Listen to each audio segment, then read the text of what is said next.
at Forest Castle Lodge. Castle Forest Lodge? Castle Lodge. Castle Lodge. Hello. Hi. Hello. Beautiful horses. Yeah. Are those the horses we ride? Yes. I never went horseback riding as a kid. No, you know, you sit on a little pony and the guy is like guiding you and walks around with the horse. No? Okay. No, I didn't have a childhood. That's what. See, you mean you didn't get to ride a camel? You didn't get to ride an elephant? No, not as a kid. I grew up in the forest. Yeah. Got to play in the trees a lot, but never did any of the riding stuff as a kid. I didn't go to summer camp until I was like in late high school. Yeah.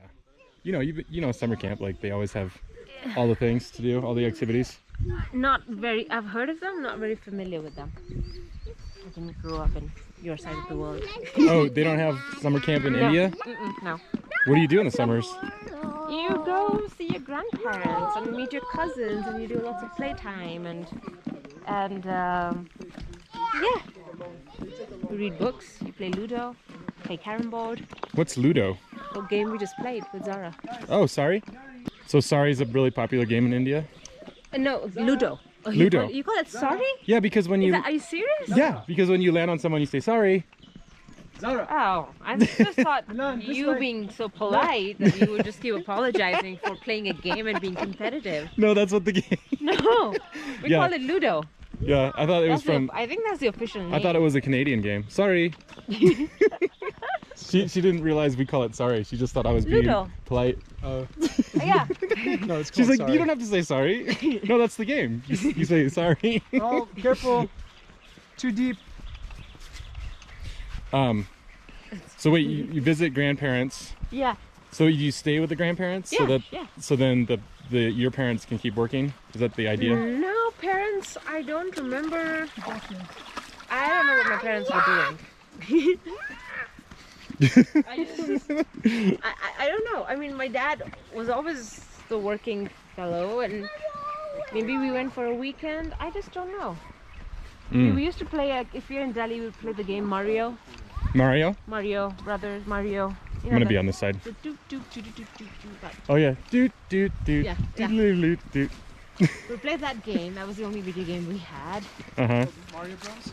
Yeah. This is what she would do in the summer growing up in India. Did you know Super Mario Bros, the original, sold for like $800,000? I'm not surprised. What do you mean? It was packed. It's in its original packaging and everything. Oh, like today, in today's time? Yeah. Like, no, someone actually bought it. Like recently though? Yeah. Like, yeah. 800,000? Yeah, dollars. I would think it would go more. Like a collectible, right? Jeez. And that's just the classic game cartridge. It's like, it's not even the... Wow. No, keep going. Well, I mean, it is pretty... The cassette. It is pretty... Came in those cassettes, I could see being collected, because it was revolutionary, right? It's like the jump from Atari to Nintendo was like a whole new world. It's kind of like how VR is now. Yeah. Virtual reality. Are you doing the time lapse? No, podcast. Oh. For podcasting. Podcast. We are podcasting. What's the theme? What's the topic? There is no topic. Talk amongst yourselves. There's never a topic on these things. You just flow with conversation. Boring. You didn't do summer camps until your teenage I guess now the years? topic is summer camp. Oh. Yeah, late teens. Well, I went to summer camp. When do they start? Like they start in... Like Grade one? Zara's age. Oh. Could go, yeah. That's probably the youngest. Yeah, because when they can sleep alone, you know, when they feel like Mulan would be too young, but they would go to like family camp. So you go as a family to summer camp. I see. Which is a lot of fun because parents get to enjoy as well. Yeah, you can be with other parents, and then the counselors have activities with the kids, so the parents can do their own thing. So, because I eventually became a summer camp director for a little bit. So me and Kayla directed a camp for a summer. We had a great time. It had its challenges, but ultimately we did a really good job. We were a really good team. Nice. Yeah, doing that. I can see that. Yeah. We both had, complicated? No, we didn't complicate each other's strengths and weaknesses. Complemented, that's the opposite of what I think the equivalent of the summer camp would be we would do what's called like day trips or like overnight trips with school friends. Okay. Run by the school. Yeah. But that was in Malaysia, and that by then I was 13, 14. Mm. The first time I went by myself. Okay. With my classmates, and but it's not really a camp like you do activities. Mm. You're just having fun with your friends. You might go to a museum with the teachers. Yeah. Usually we would go to an island destination. You know, this is Malaysia. Yeah. And just play at the beach. That's that. Oh no. All day. Yeah, I wonder, like, because like when we're in the States, it's like, oh man, I want to go on vacation and go to a tropical beach. Do you guys like grow up with that? So it's like, you're like, I want to go to Part of it growing up. the Yeah. U.S. and play in the snow on a mountain. I guess. Yeah. Because you didn't experience snow till what, a year ago? And no, in Vienna. No, yeah, Vienna. 19 years. It was 19. Okay. November 16. Oh, so you were 19. 2007. Remember the date? Wow, this must have been a big deal. Oh yeah, I could smell it before it came. Oh man. So I woke up in the morning. Dad, are you tired? I'm starting to get tired, yeah. Woke up in the morning and it was snowing. Mm. Everything was just blanketed in white. Ah. I got out and started jumping and dancing. Yeah. My hostel buddies are like, what is going on? 6:30 in the morning. Yeah. What's this ruckus? What was that like? I mean, first experience of snow is like... It felt What? pure. Wow, I feel like we're going into like Jurassic Park. Da-na-na-na-na, da-na-na-na-na. So there's elephants around here that could just like... Wild elephants, yeah. Could just come up on us? Sure. Did we bring our elephant mace? No, I got my elephant jokes. Like, how do you stop an elephant from charging? How? Take away its credit card. You could do that with any animal. It's Hey, not we're talking about elephants, You could just... so I gotta be ready. Man, it'd be so cool if a wild elephant just approached, like... Or they wouldn't approach us, but we would just come across it and then we'll just have to Is be it careful. is it similar to like coming across a bear in the States? Like a grizzly bear? Are they aggressive or what are they? It would depend if it's a mother with a child. Oh yeah, that's like bears in the US. So you have to be, you just have to stop where you are and you have to just back off. Yeah. I don't know much about elephants, but what I do know is they do a mock charge if they're really pissed at you. Uh, They won't just randomly attack you. What they don't like, I think, like bears, is to be quietly like coming up on them. yeah. Most like gorillas don't like that either. So it's good we have Yeah, we're making noise. Zara and Mulan here today. So we're making noise and we're laughing. And so they probably know if they're in the vicinity that we're around. Mm-hmm. But if we were to come across it, we just wait until it walks away. Yeah. I don't think it's a good idea to keep walking. Because you just don't know. It might be a herd. That's the thing, Oh. they're not alone. You don't want to... Unless it's a bull, he'll be alone. Yeah. But if it's all the matriarchs, then they'll be in a herd. Mm-hmm. And then if it's like one here, three might be on the other side, you can't see them. Sure. And then you're getting close to the babies, and then you just don't know. And then one of them might get upset. Yeah. So you just want to stay where you're at, wait for them to finish their grazing and go off. Or you retreat your steps and go the other way. Mm. Unlikely that they'll charge though. I think it's, you have to do something to piss them off. What do you think? What do you think separates us from the animals? What do you mean, how? I don't know. I feel like there's this thing where, just me asking that question, we think we're separate. Do animals go, what separates us from people? No, they don't. Yeah. Maybe that's what separates They're us. more intelligent. They're more intelligent to ask stupid questions like that. Yeah. They don't bother. They don't waste their time contemplating stupid questions.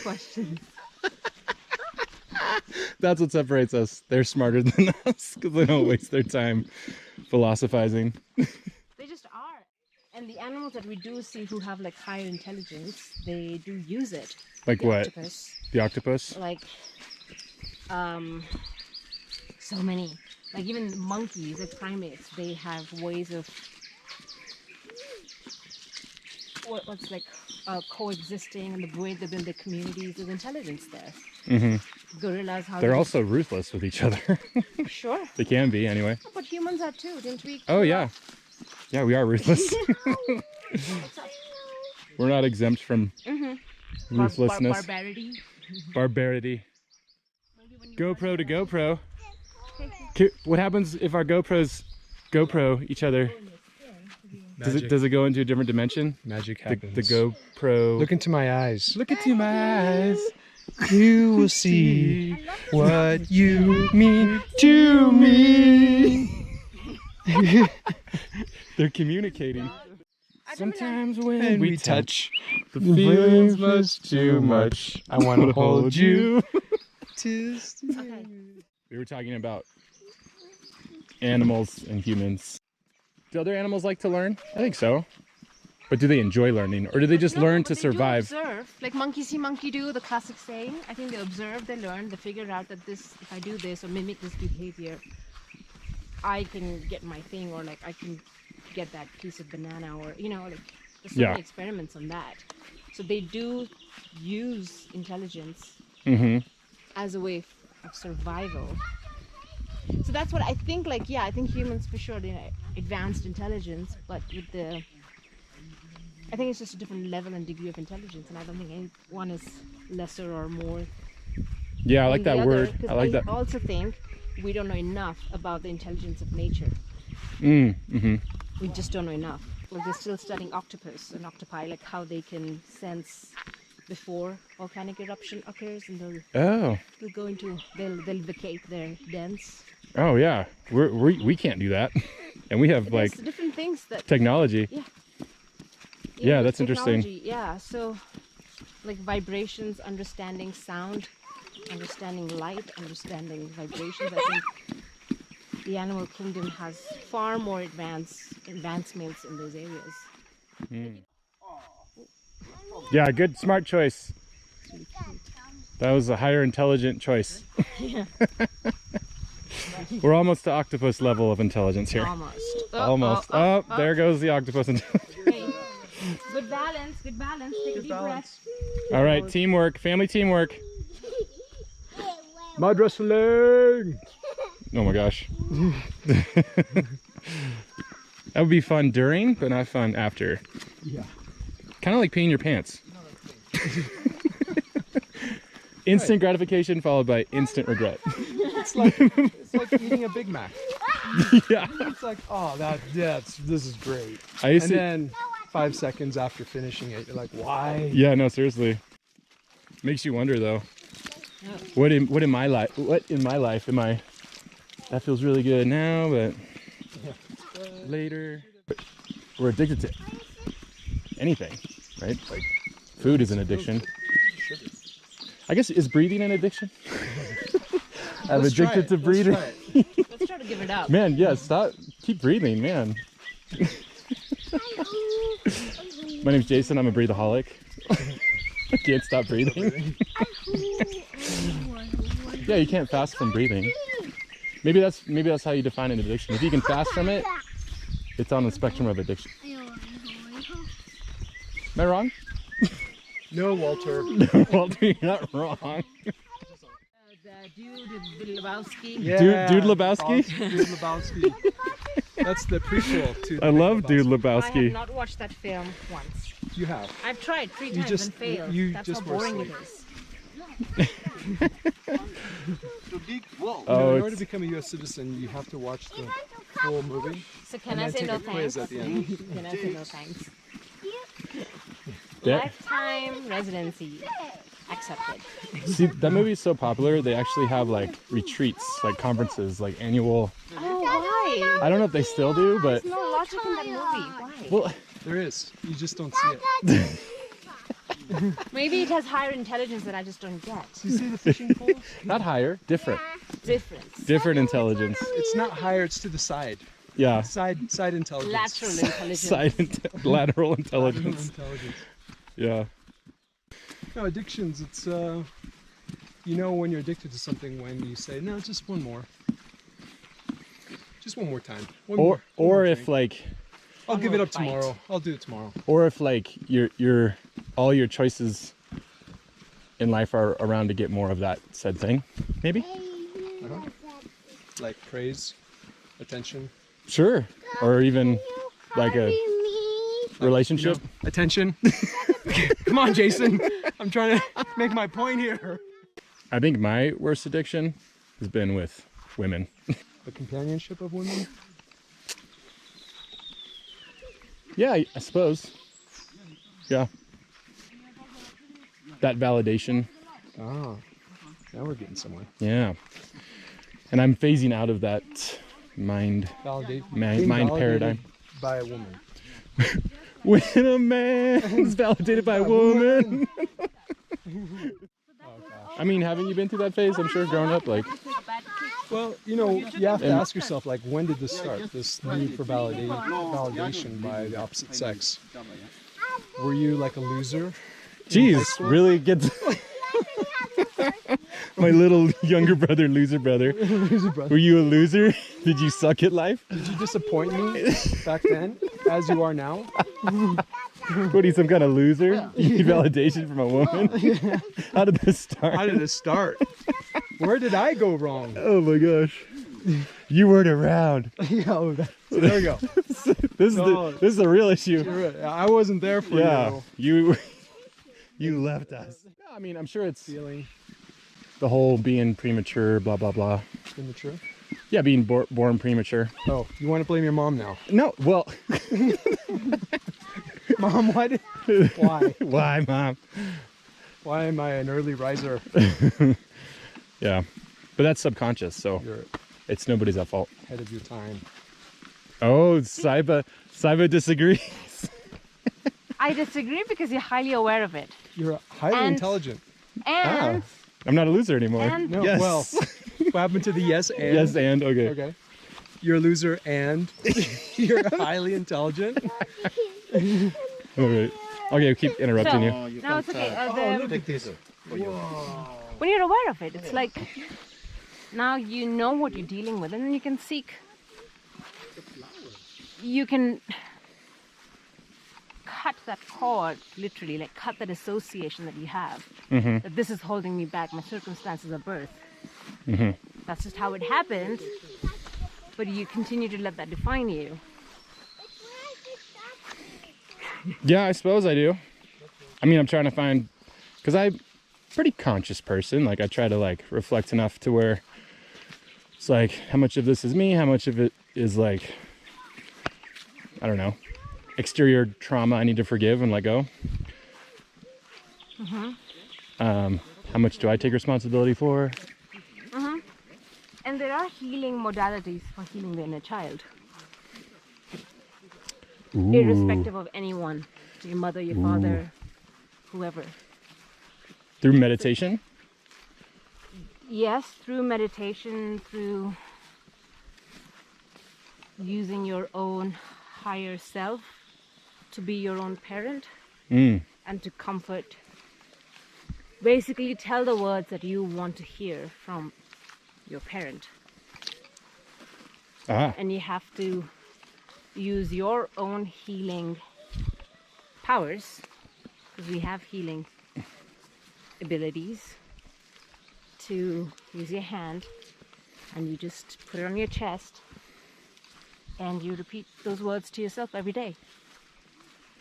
And then you detach yourself or remove yourself from the need to be validated, affirmed, or held, or loved, or protected by somebody else. Here, I'm gonna get you on the side. Juicy. It's a lot of work. It's not easy. But Well, I'm just saying, as an adult now, it's like you're responsible for your own healing. You're responsible for your own emotional health. And you have done a lot of work already in identifying what is holding you back. But then moving forward, like, what do you do with that knowledge? You know, something goes wrong in your life, and things will go wrong as life happens. Yeah. Can't keep reverting back to this, that, oh, because of this trauma, this is why I'm reacting in this way and that. No, that narrative has to stop. Mm-hmm. And I'm being very judgmental here. Yeah, judgy pants. Judgy No, McJudgerson. I just like to see people more empowered. You know, that you have it in you to not let that be. Those were the circumstances that you brought. There's no way you can control that. Mm-hmm. But moving forward, you can change the narrative.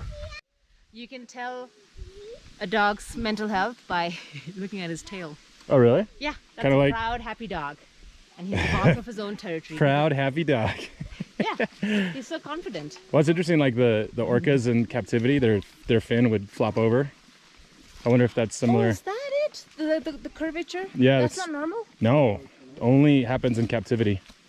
See, you learn something new every day. Yeah, Yeah. it's just awful what we did to the orcas. So you would see the dogs that are abused, the tail's always between the leg. Ah, Or like drooped low, the ears are low. sure. Pointy ears, pointy tail is a sign of a happy You could dog. probably see that in humans, just how they hold their posture or how they walk even. Yes, of course, yeah. Or even maybe certain, like, you know, with massage, you can find areas that people are holding pain or trauma or whatever. But I can read your tarot for your inner child, and we can work with what is it that is still holding you back. Because the fascinating thing is that your mind might be telling you, oh, because of this and this, I have this trauma, but tarot will tell you something completely different. What is, when you say tarot, what is that exactly? Cards, divination tool. Ah, so it's a tool. It's a tool. So what is it that's telling me behind the tool or through the tool? It's a method. Okay. So it's a divination method. So you're trying to connect with your higher power, your higher source, your higher self.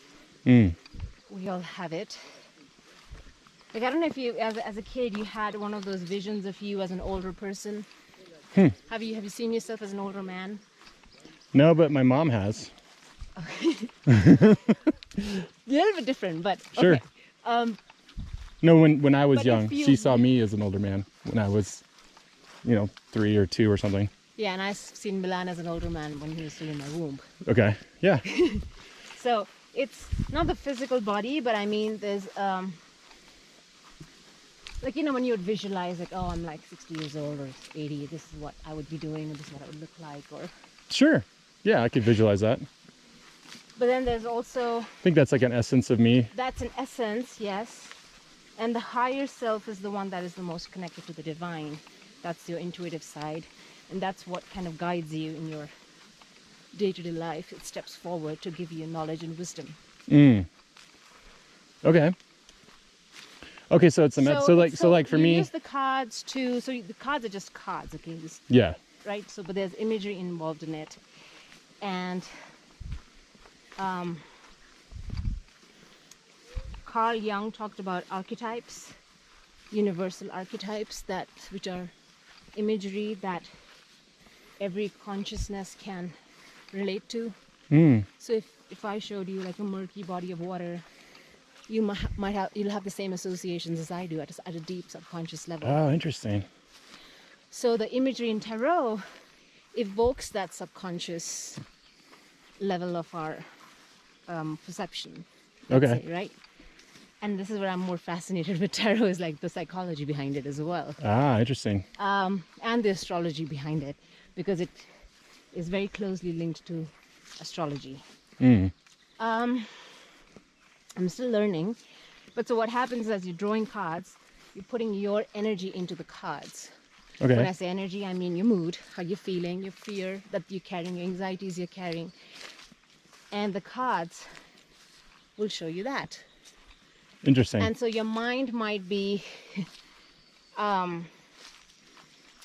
saying, I mean, a simple example would be like somebody would want to know, oh, I've broken up. You know, at the outset in your 3D world, you had a breakup, you're heartbroken, and you don't know how to move on. Will I find somebody? Will I get married? You know, that's a typical thing people ask. And you open the tarot cards, and it might tell you something to do with your relationship with your mother.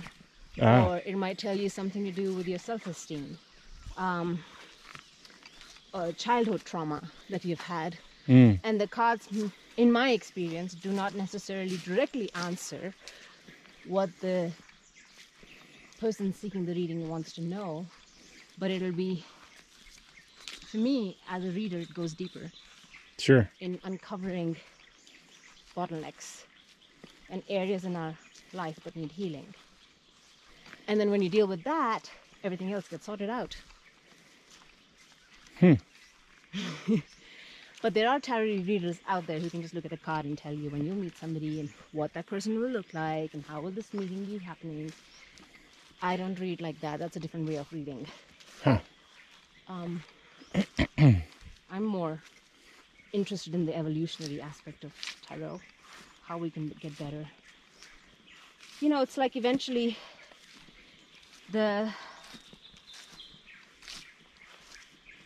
as I understand it to be the goal in our life as humans is to merge with the higher self, is to get closest to source, and to epitomize that divinity in a human life. Epitomize?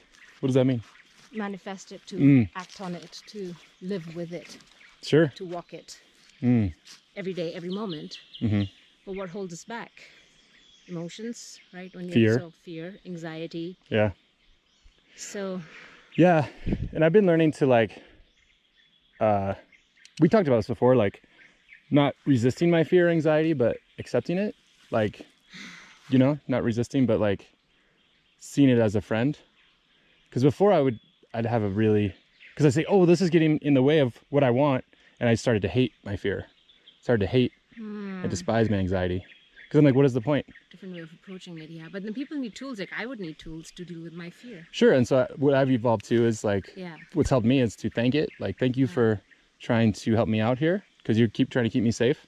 And I've heard many people use that trick, is to give it a name and say, oh, hello, fear, my old friend. Hello, yeah. I know you're here to do this. And yeah, you're trying to protect me. Ultimately, that's what anxiety and fear is as we evolve as humans, like, you know, we've had to like avoid certain very dangerous things way more consistently in our past as a humanity. So we've had to have that fear and anxiety to kind of keep us like alert and aware.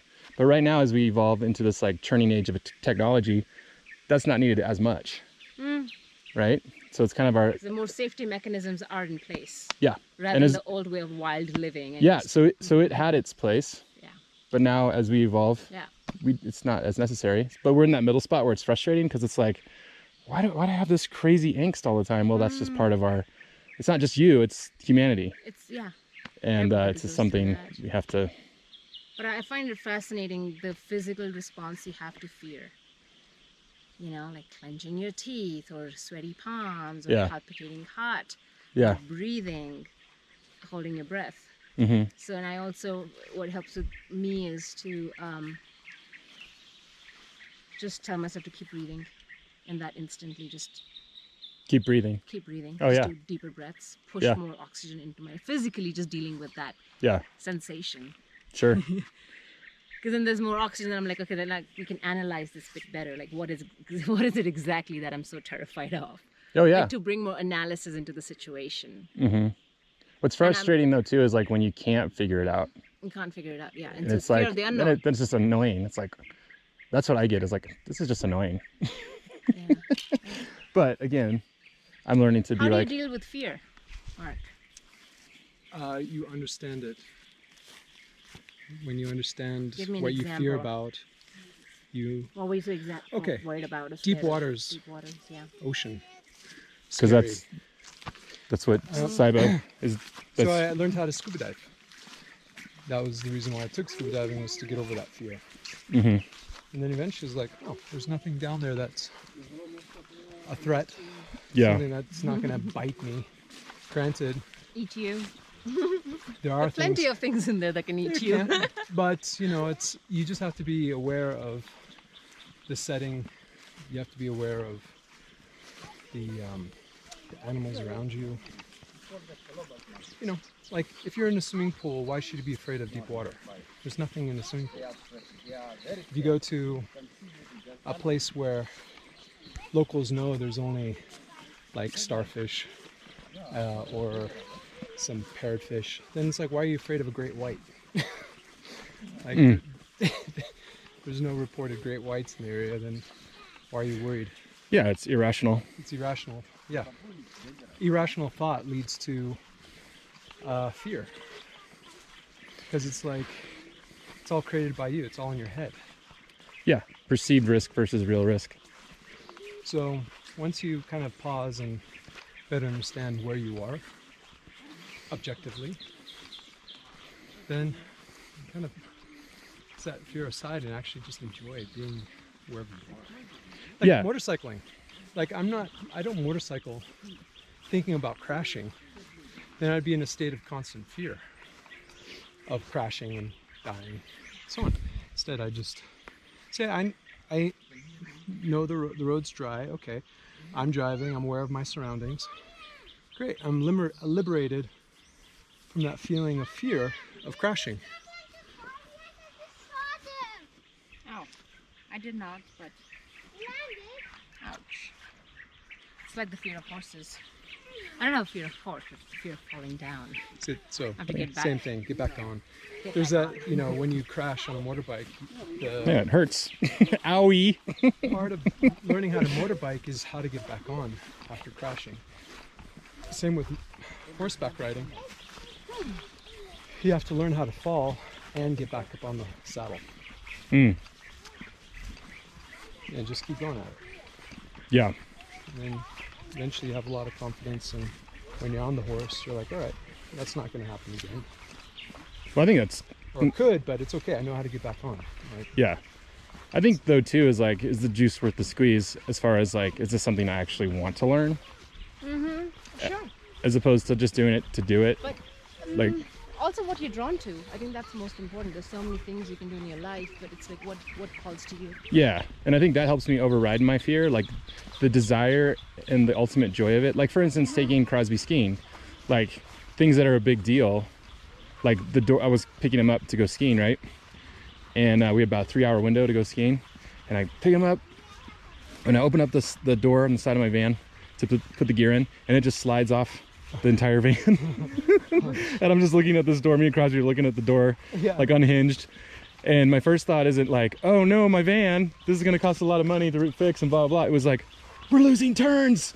Yeah. We gotta get to the mountain. This is gonna cost, like, you know, that became not a big deal. It was, the big deal was less time on the mountain skiing with Crosby, right?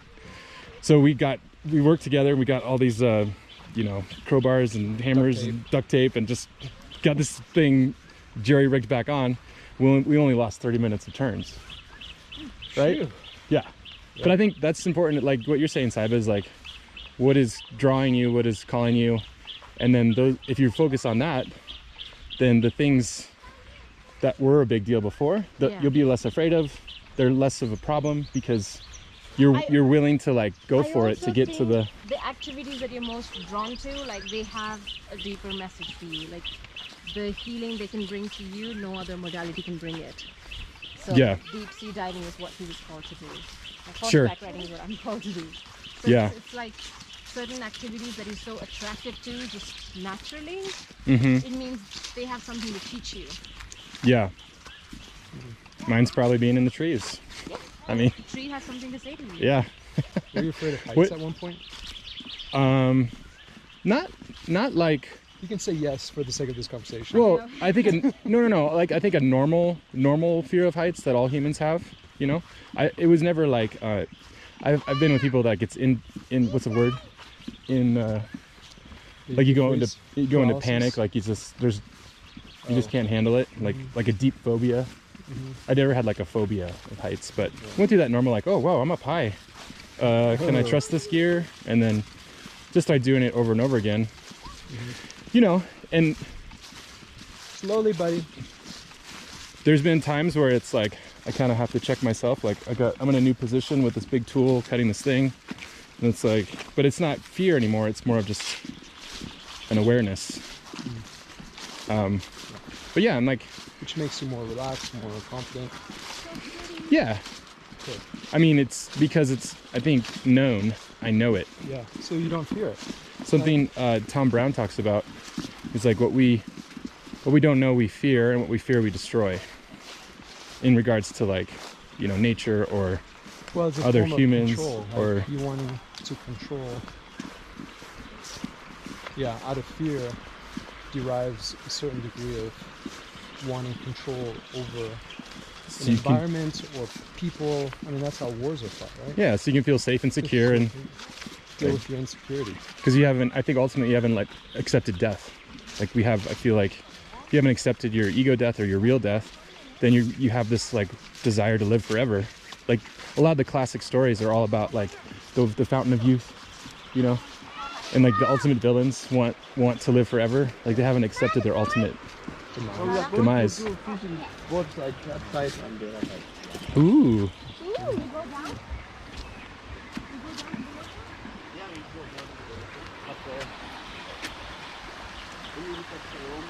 Oh, he's Pretty. gonna collect worms. Go collect worms. Milan, go collect worms with him. Go collect worms for the fish. I mean, you think about like Voldemort, right? Like he put himself in all these different Horcruxes because he wanted to live forever, right? I think there's Through other people or however means necessary. I'm recording you guys recording. Oh. No, I think it's funny.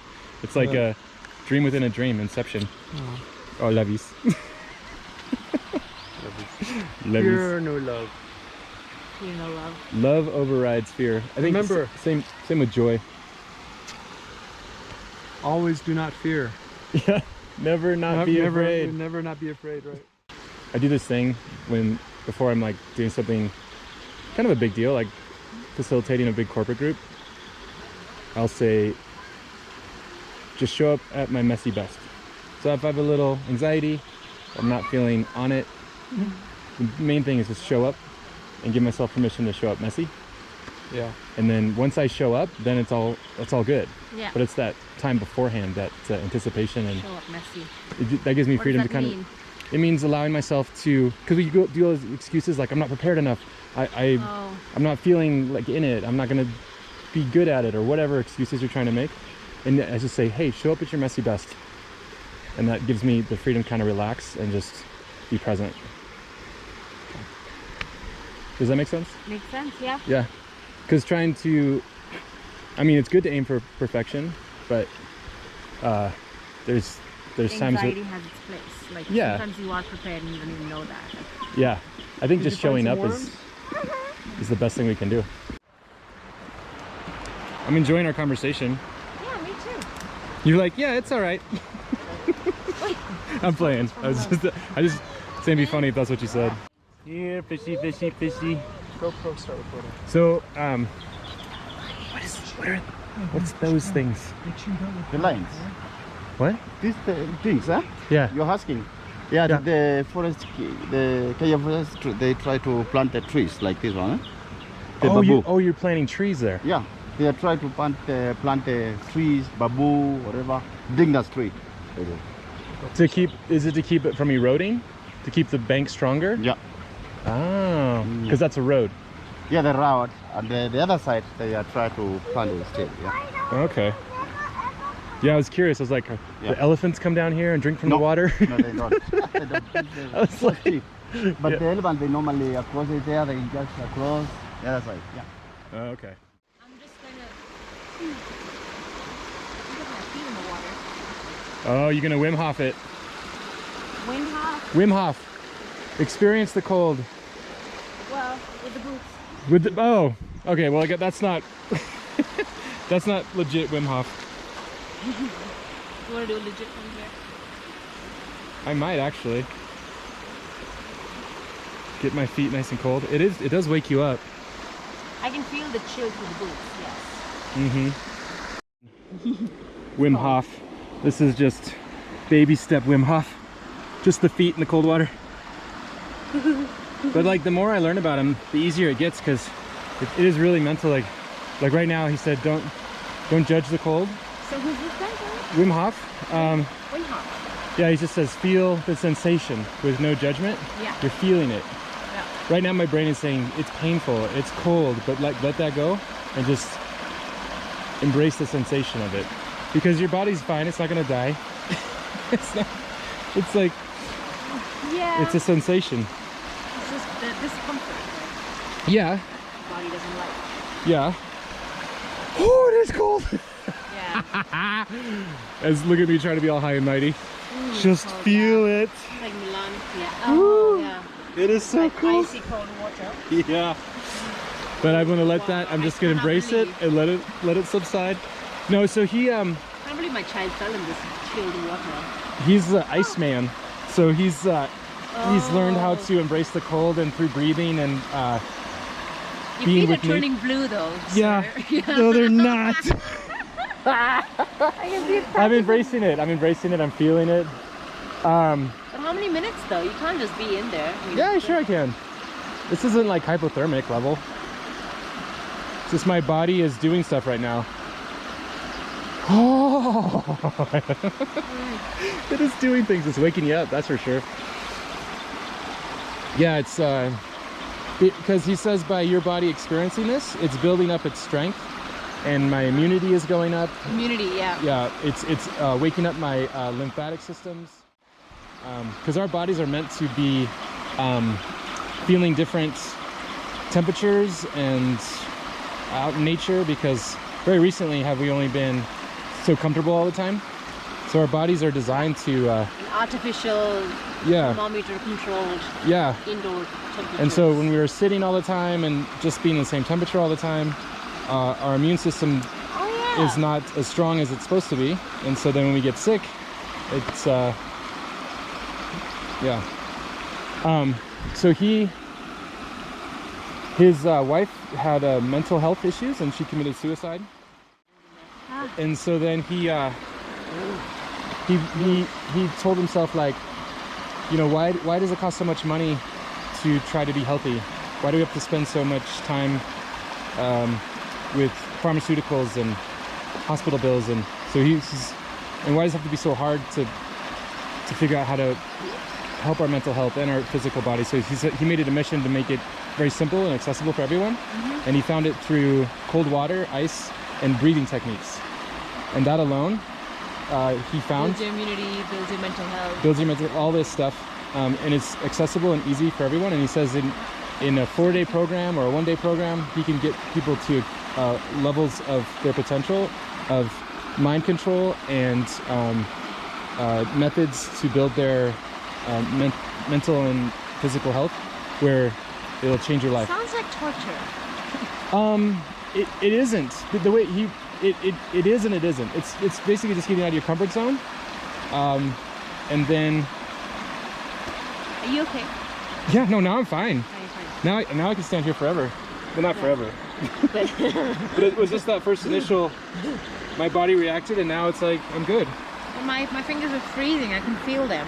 Yeah, because I went through that that barrier. I wait You have until to- it's, yeah. it's that sensation. Yeah, is but it just might be gone. worse for your wrist though, because you have a lot of blood going through here, so it takes the cold more so than my feet probably. But I'm not putting my wrist in. I'm putting my Oh, hands just in. then that's probably better. My palms were really hot and warm, Yeah. so it's like, I mean, I don't know what I'm talking about.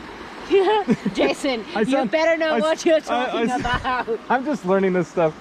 Although I did kind of tweak my back. It's like after I lose like 2 fingers, Yeah, you're yeah. like, No, yeah, right? No, it's fine. Just Wim Hof it out. Wim Hof it out. Just breathe it out. as I'm Breathe. falling to the river. Keep swimming, Sahiba. Yeah, no, I tweaked my back working with cement one day. And You hurt your back? yeah, like about 2 years ago, and this is when I Oh. was learning about Wim Hof back then too. And I went and visited Ashland, and it has a really cold creek, and my back was still bothering me. So I'm like, okay, I'm just gonna sit in like a creek like this, Yeah, and I I just know. put my back in the cold water for like 2 minutes, and I did it like twice a day for 2 days, and it Yeah. was gone. Well, pain yeah, was so gone. it's like using an ice pack. Yeah, Because the ice would, the cold treats deep inflammation in the body. yeah, So that which you had heard, that was deep in between the ligaments or between the bone yeah, structure, that you reduce the inflammation naturally. yeah. But I do like that idea that we need to expose our bodies to more different circumstances Yeah, rather than being, indoors in temperature-controlled rooms and. yeah.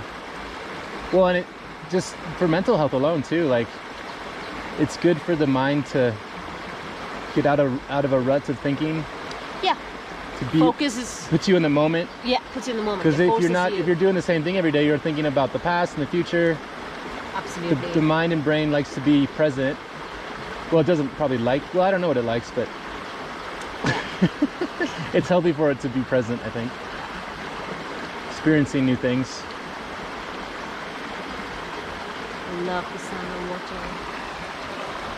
That's why I think travel is so important, because Yes. just the whole process of me getting on the plane, like it got me out of a rut I was in before I started here. And it just forced me to get out of whatever my thinking pattern was. It's like, oh, I can't think about that because I got to figure out my friggin' visa and the COVID test and blah, blah, blah, blah. Yeah. And then now I'm here, and like it just makes you present. Like Makes you present. you don't have the luxury of thinking about the past or whatever. It's like, oh yeah, back to the moment. Not that we should be chasing traveling, but I think it's healthy once in a while to Get out of here. get out. Get out to get in. That's nice. Yeah, get out to get in. I don't think that's mine. I just felt like saying it. I think somebody else said that. Don't give me credit. We are in the jungle, baby. Woo! Okay. You know how they use the chi, the tai chi, they do that as Qigong? well. Qigong, tai chi, using the chi to heal yourself. Where is that? What culture is that from? Reiki.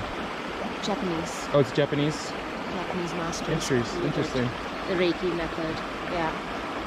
But because I feel it so strongly in my hands, and this therapy is good. You're putting it in ice cold water just to wake up the energetic little points that you have in your hands. I feel it's good. Sure. To me, it feels good. Yeah. Yeah. Have you done Reiki before? Have you gotten a session? Yeah. 2 or 3. Oh, useful? 2, 3, 4, 5. And now I'm adding them up in my past. Useful? Yeah, I mean, yeah, I guess. I don't know if I noticed like a significant change, Yeah. but I do, it is similar to like that feeling of being grounded that I find just through meditation or when I go on a run through the forest, or when I'm with the horses, you know. It's the same. Kind of just grounded. It's grounded. Yeah. It's good. Yeah. Again, like you just have to find what works for you. Yeah. Float tanks was really good for me for a while. Same kind of feeling in the float tank. Yeah. You don't want to do it. You're still. It's not my thing. Not your thing. So that's what I'm saying. Like. Nothing about it appeals to me. Yeah. No, that's what I love. I like because I think it's all about whatever your thing is that puts you in the moment and grounds you is your method. Because what you've described, you know, being able to access different dimensions, having vivid visuals, I get that through meditation. I don't need to be float tank. Oh no, for sure. So I feel you don't need it, no. I don't need it. I don't have to go there, like to force my mind into a space where it will go access those dimensions. Zara. So the whole premise of the podcast is not to have a topic. It's simply the experience of an authentic conversation, and wherever it goes, it goes. Sometimes a topic or an agenda can distract from being present. So, because then I have to like, I don't know, it can stray. I'm sure there's authenticity in like, okay, we're gonna talk about this, but I like just more free flow and let it just kind of go wherever it goes. And I think it creates a cool space to go to depths that you didn't expect to go, or there's no finish line, right? Because there's no expectation. It's just is what it is. Okay. Yeah. Good. Yeah. I mean, because that's the point of it is. So have you had some conversations where it is so exceptional? Do you know what I mean? Like you've done so many episodes now. Sure. Where do you feel like, are there like some episodes which you feel people must watch this? Yeah, there's certain ones where I'm like, if they're like, what is your thing all about? There's certain ones that I'll share with them because for whatever reason, they're like my favorite, or they kind of go to some pretty cool, deep places.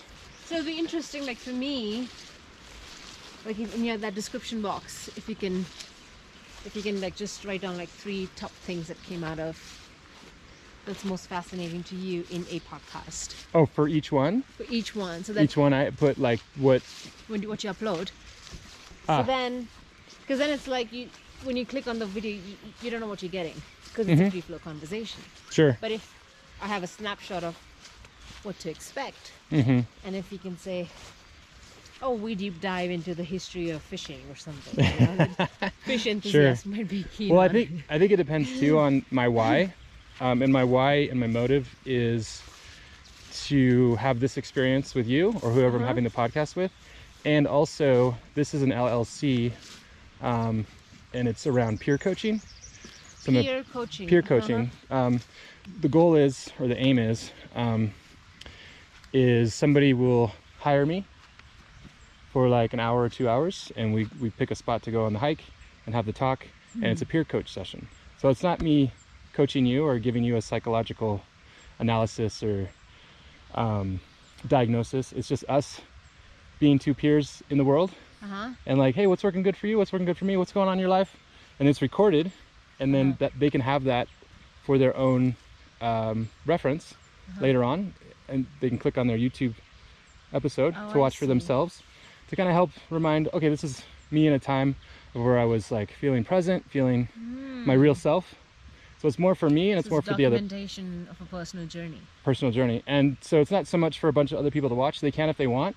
So say we do a session, and I share it with you. It's a private link, and then you decide if you want it to be public or just for you. So Oh, I get it. Yeah. So Oh, interesting. yeah, and especially when I listen back on these, it like helps me if I'm in a funk. It gets me out of my funk, because it's like, oh, this is more of who I am. This is my empowered state, which I actually wanted to talk more about when I was in the stream. I was thinking you were talking about you like to see people when they're empowered. Yes. So I wanted to ask you actually, like, because there's times when I feel disempowered, and then there's times where I feel very empowered, and it's just kind of interesting, like why at times do we feel very empowered, and why at other times we feel very insecure, shy, whatever. You know, like what is the thing, the context where it's like, oh, this is me. Now I've realized those are teaching moments. When you're So teaching. teaching moments for myself. So I have gone through intense periods of insecurity, loneliness, depression.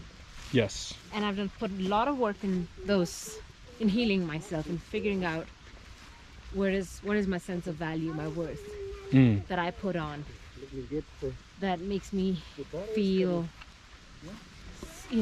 higher self-esteem, or what builds me up. Yeah. And then I recognized it was a lot to do with money and how much I'm earning. And for the longest period of my 20s, not earning anything, doing volunteer work. I would apply for jobs, not get it, keep getting rejected, keep studying, keep building my skills. And then I would question myself, like, am I not worthy of being paid?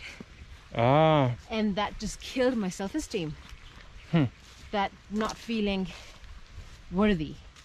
Sure. Why is it everybody in the whole world gets paid for the job they do, but people will happily take me as a volunteer, but when I apply for staff positions, is rejection after rejection. But then I had to change the narrative, and I thought, well, my self-worth is not defined by the amount of money I earn. And that was the only statement, that affirmation I made. Because you created that barrier, or you recreated the that conditioning. This is the social conditioning, the way you're brought up, the way I was educated, or that anticipation is there. I'm a master's graduate, and I should be earning X amount of money. Sure. And I'm not there, and then I beat myself. But then it's again this disillusionment you create and live in it. Yeah. And you're unhappy, and it's like you're in a prison Of your own mind. Of your own mind. And then that's the Eight of Swords in tarot.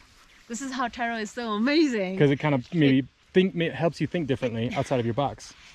Yeah, like it'll tell you this is the state of your mind.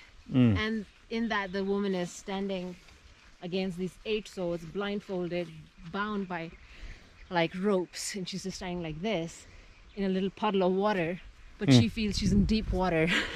Oh. Because it's the water body and she can't break free from it because she's tied, but she can break herself free, and she can, but it's all a mental block. Sure. So when I changed the narrative and I kind of said to myself, well, how much I earn doesn't define what I'm worth. Yeah. Yeah. It shouldn't. That's not what I'm. And there are other ways I can apply myself in life. Sure. That was a game changer. And it was just, and then what? Okay, what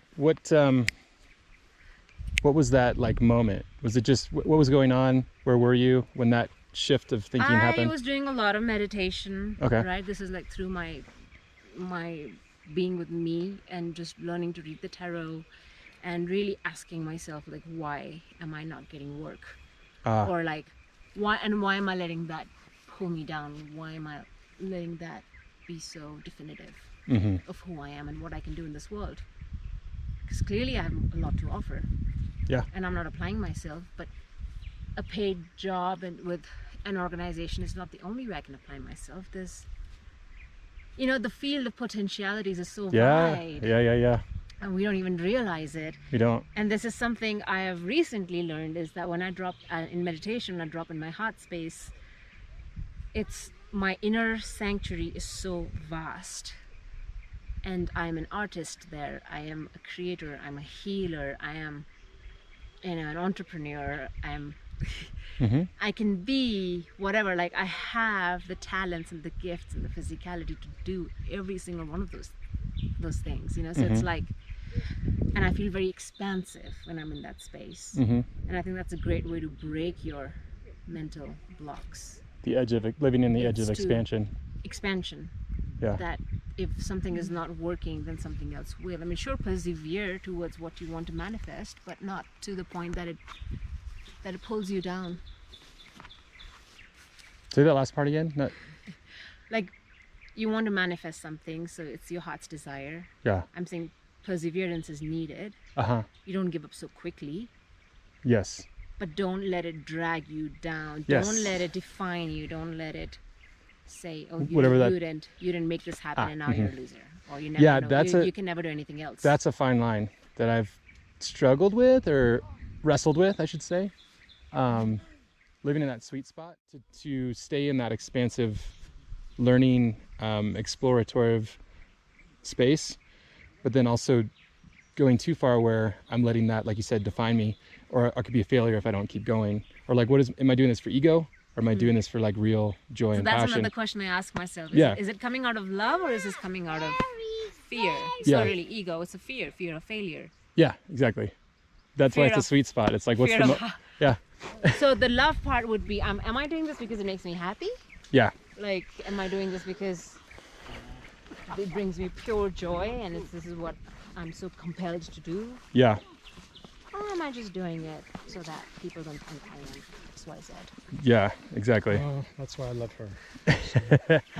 Well, and sometimes I've let the devil work for me. I know that sounds weird, but what do you mean by that? Well, like, I have an ego, right? And sometimes the ego can kickstart you into movement. It's like, oh, that'll make me look good. So then you do something, but at least you're doing something. So sometimes you can kind of use it for you. So for instance, Instagram, right?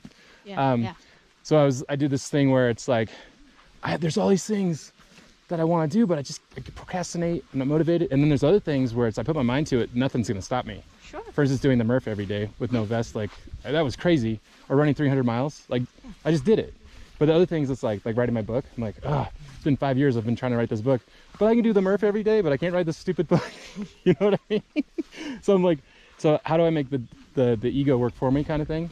So Instagram, if I post 1 out of 30 days to finish my book challenge, so where I spend 30 minutes a day on my book for 30 days, but I post it every day, and just by me posting it motivates me to do it. But what's the book? But it's good. That's accountability. Oh, it's a book about you? No, it's a facilitation workbook. Yeah. Okay. Called Interdependence. Okay. Oh yeah. So, you talked about that. Yeah. Yeah. So how close are you to finishing? Oh, it's just in the editing phase. Yeah. What's the name of the book? Interdependence. And then it's a workbook to enhance any program, team, or family. So for me, we were talking about like when you feel empowered, what does that look like, and why? Yeah, why are you feeling empowered versus when we feel disempowered? So what I was getting at is like, yes, there are moments where you're feeling so high and so empowered, and then the moment that you fall back. And those fallback moments are the teaching moments, is what I was getting at. Ah. Because then it's like, well, what have you put into practice to get past the disempowerment? What are those little things that you've done? Those tools? The tools, yeah, to So get yourself out of it. For me, like running, trail running. Right, and so when there is or doing a podcast even. Something. Actually. Real talk. Real adventure talk. Real you adventure talk. Sorry. So yeah, what are the... For example, I have a client, right? She's having a hard time being patient, and there's a lot of frustration with the situation in her life. And then she'll tell me some days she's feeling really high vibration, and she trusts the process, and she trusts everything. It's like a legal case that's happening. Everything will fall in place, but every little drawback in her life, for example, a food delivery not being on time, and she just loses her shit, you know, like anger comes up. And again, it's like a teaching moment, that how do you not be in that state of reactiveness, because that reaction is coming from this conditioning of the mind that says nothing works for me, everyone is against me. You know, if that's the cassette, the tape record that keeps going in your mind, that's just how you react with that energy. And so the moments when she's out of that phase, she's very happy and elated. Yeah.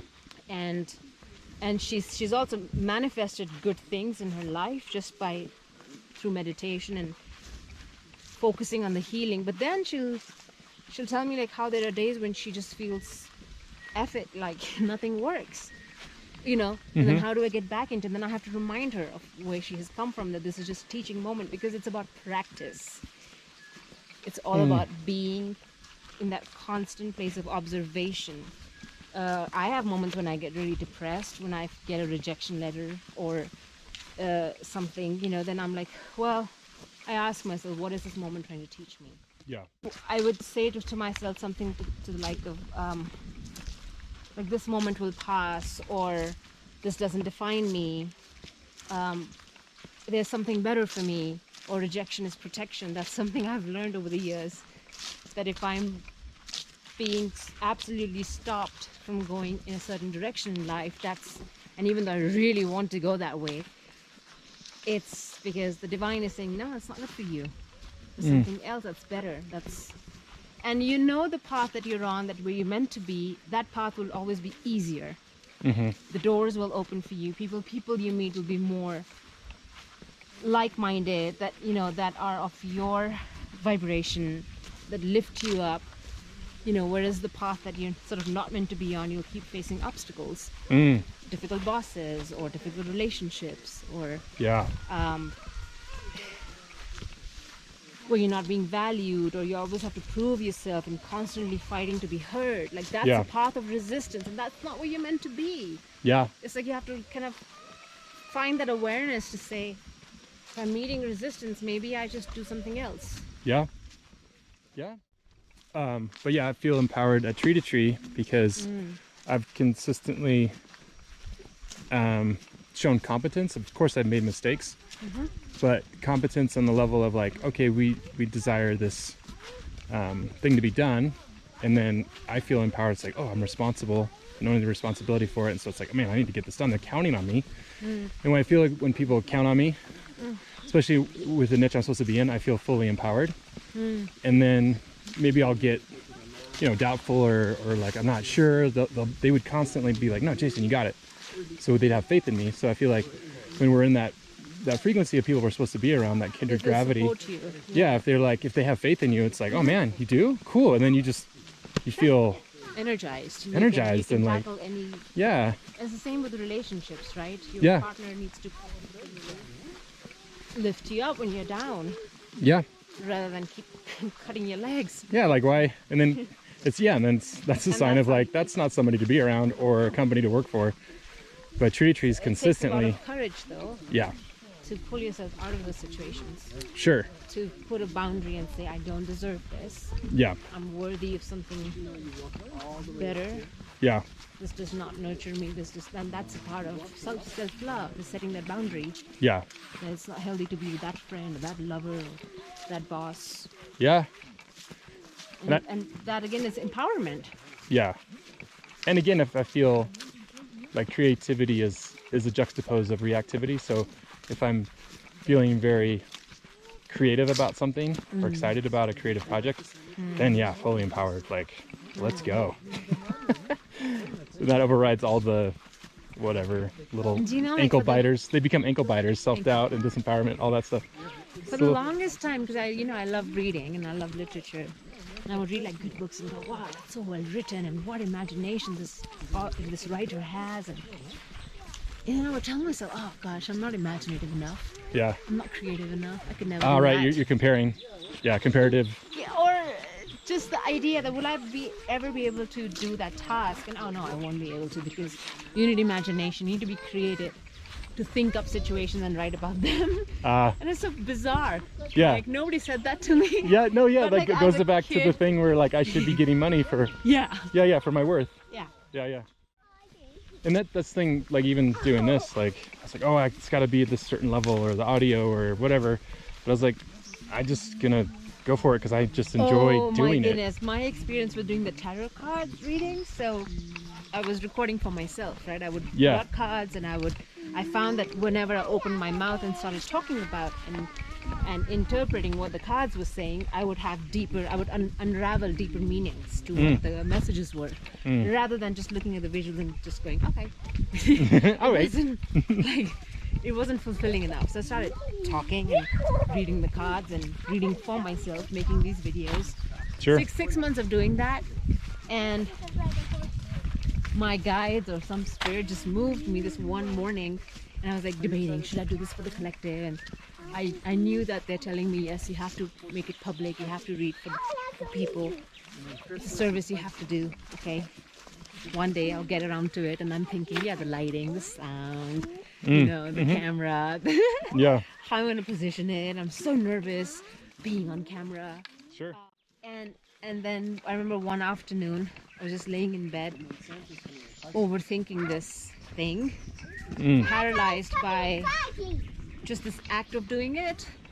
That something literally just picked me up by the shoulders and led me to my office where my computer is, and I just remember sitting down and pressing the on button and just recording myself. Yeah, just start. Took the cards out and just did it. Yep. And creates momentum. It was the most bizarre feeling. Yeah. That had happened. Like the lightness I felt with it, being moved. As if I was floating and being carried. Interesting. Wow. And then like mentally no resistance, just okay, here I am, I'm just going to do it. Don't overthink this. That's what's cool too. It's like, it's out there. It's out there. And you can go back and watch it, and it's like a portal into that time and space. Yes. Oftentimes what I'm reading for other signs, astrological signs, I find that, oh, I needed to hear that message. Do you know, like... Yeah, sure. Oh, I'm telling myself something here. I need to pay attention. I had this weird epiphany, I think it was like 3 days ago, of like, if I'm my own worst self-critic, then I might as well just live up to that critic, because then I won't be disappointed. Because I disappoint myself. I'm the most disappointed in myself than if somebody else is. Like I beat myself up more than anybody else possibly could.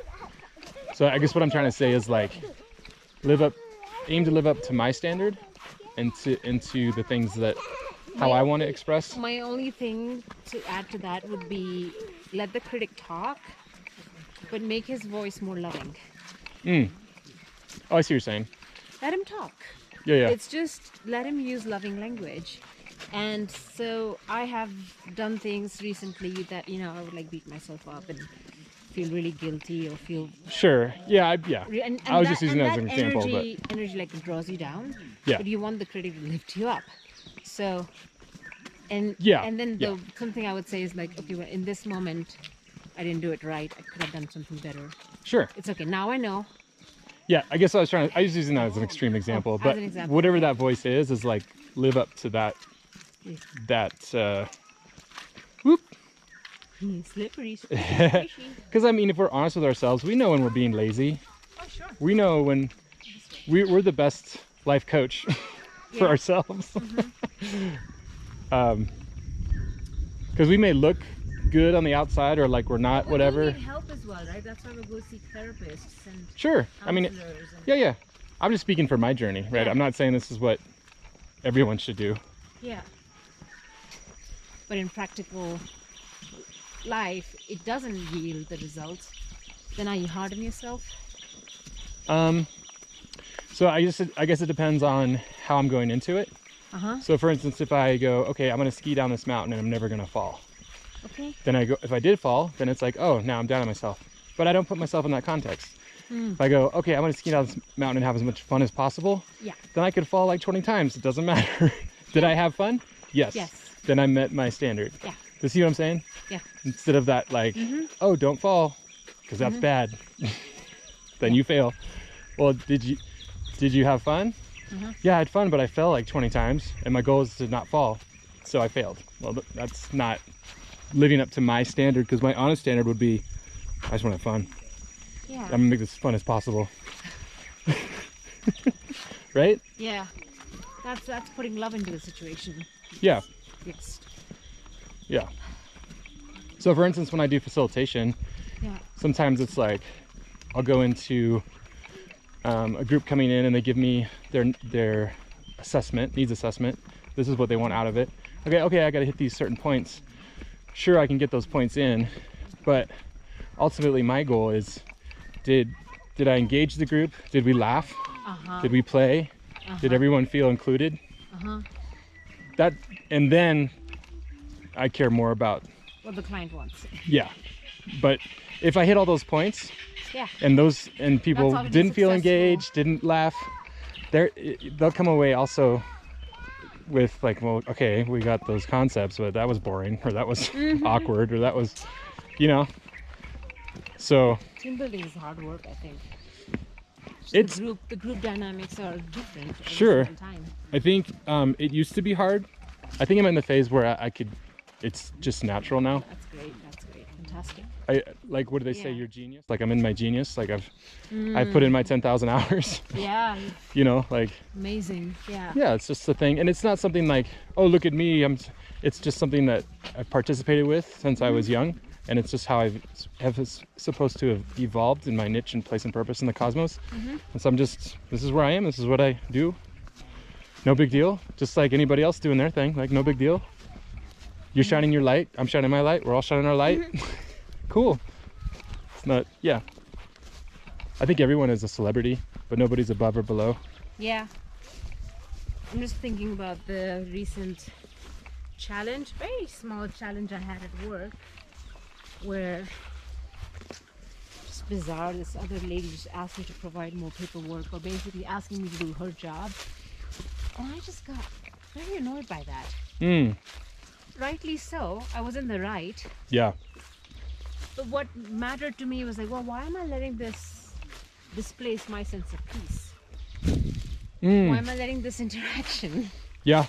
I mean, sure, be annoyed, but I was carrying that annoyance like for half a day. Yeah. And I was like, God, I need to shed this thing because it's not. Why am I carrying it? Yeah. Like it's nonsensical. Sure. But then again, I realized, well, what is this moment trying to teach me? And teaching moment for me was setting boundaries Yeah. at work, Yeah. and in a very gentle way that doesn't disrespect the other person. But then also like realizing what needs to be done, and what needs to be done can only happen through me. Like she doesn't have enough information to get things moving. Yeah. I do. So am I just gonna hold on to this thing going, no, I'm not supposed to do that, but whereas the client is saying it's time sensitive, get it done. So what's important is to get something done rather than fight over who should be doing it, Yeah. you know? And initially I had doubt about like whether I'm also in the position to do it, but then I realized I am. So why even bother with the back and forth? Just go ahead and do it. Yeah. Like it's it's not important. Yeah. But then the fact that it kind of affected my sense of peace was Sure. what was like, this is not worthy of affecting my peace. Yeah. Yeah. That's a good thing to say. This is not worthy of affecting my peace. I'm higher than this. I love that. And you have the power to say that. You have the power to shift that. That's I think a sign of empowerment too. It's like when you go Drawing like the boundary. That was my lesson. The word boundary came up when I asked myself, what is this teaching me? And the boundary word came up. yeah. Boundary with others, but also with my own heart space. What emotion do I let sit in that heart space? It's my sacred space. Yeah. And I'm finding more of that. I'm understanding more about that inner peace concept. What it feels like. It's just a very still, calm space in your heart. Sure. And nothing should rattle that. And things will come to rattle it. That's your challenge. That's your learning. But it's controlling that, or it's not controlling, but being the custodian of your own heart space. Yeah. That's. And it's interesting too, like. And grounding helps. Sorry, just to add to that, grounding helps. Oh yeah. Just Yeah. letting that energy flow into the earth and thanking Earth Hello. for taking it.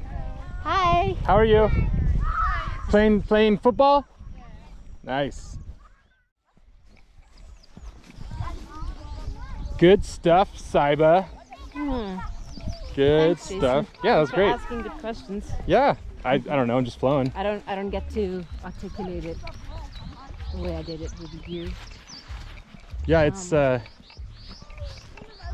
just love like the things that come up that we weren't planning Yeah. to talk about, And like you know, empowerment. there's, We weren't like, let's talk about empowerment. Yeah. Do you know this guy Mark Nepo? He has the book of, what is it called, the book of wisdom or something. Hello. It's like- How are you? Hi. That's good. Um. You guys going to lunch or something? What are you doing? Oh, look how he's rolling down the hill. Oh wow.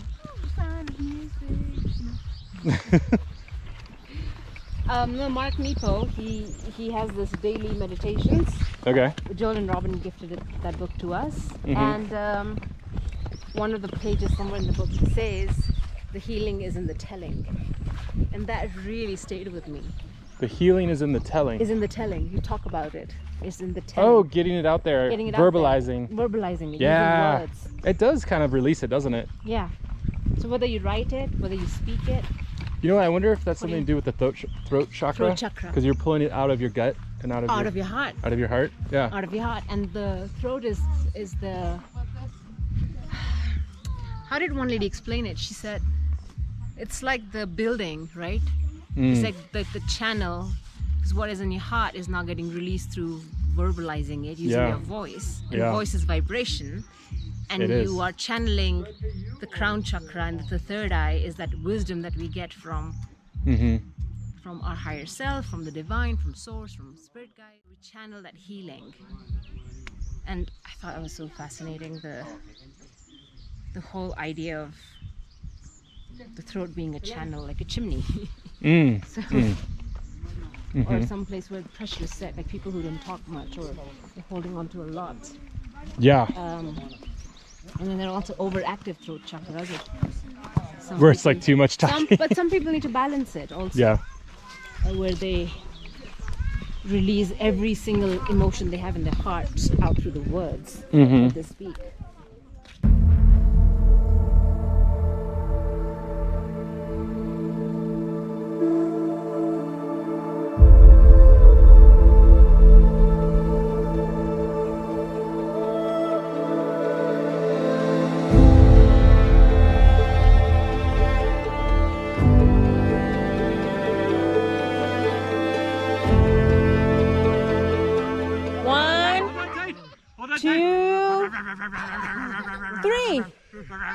Three. Hold on tight!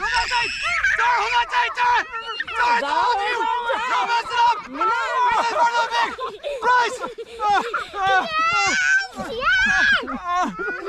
Jason and Zara are the winners. I'd like to thank the Academy. Good job, Milan. Way to hold on the best you could. Oh! There goes my engine. What was your strategy? Really, it was just hours of practice and off season. Practice pays off, as you can see.